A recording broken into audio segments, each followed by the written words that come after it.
Assalamu alaikum dear students. Yesterday we defined vectors. So today we will represent a vector geometrically. This is the objective for today. So new vocabulary is vectors, initial point, terminal point, standard position, direction, magnitude, quadrant bearing, and true bearing. So if we draw a vector, so this is a vector AB. So its initial point R tail is A and its terminal point R tip is B.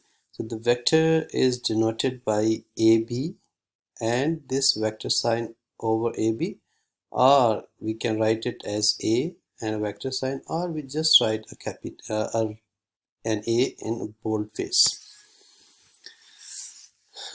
If a vector has its initial point at the origin, it is in standard position. So this is your x-axis and y-axis. It is called rectangular plane or Cartesian plane.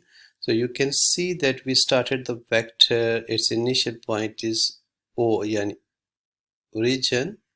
So then this goes to B.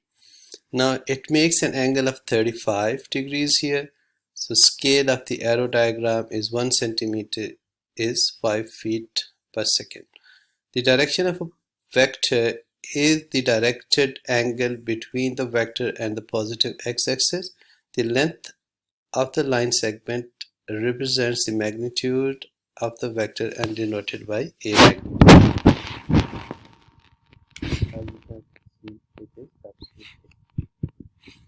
The direction of a vector can also be given as a bearing. Now, bearing is the angle measured from the north. You can see this angle is given phi, this is 35. A quadrant bearing phi is a direction measurement between 0 and 90 east or west or north-south line. The quadrant bearing of vector V shown is 35 degrees east of south or southeast, written as 35 degrees east. Direction of a vector can also be given as a bearing. The bearing is the angle measured from the north. You can see that this angle is 125 degrees. A true bearing is a directional measurement where the angle is measured clockwise from north and given using the example. It is a vector. Use a ruler and a protractor to draw an arrow diagram that uses terminations of poles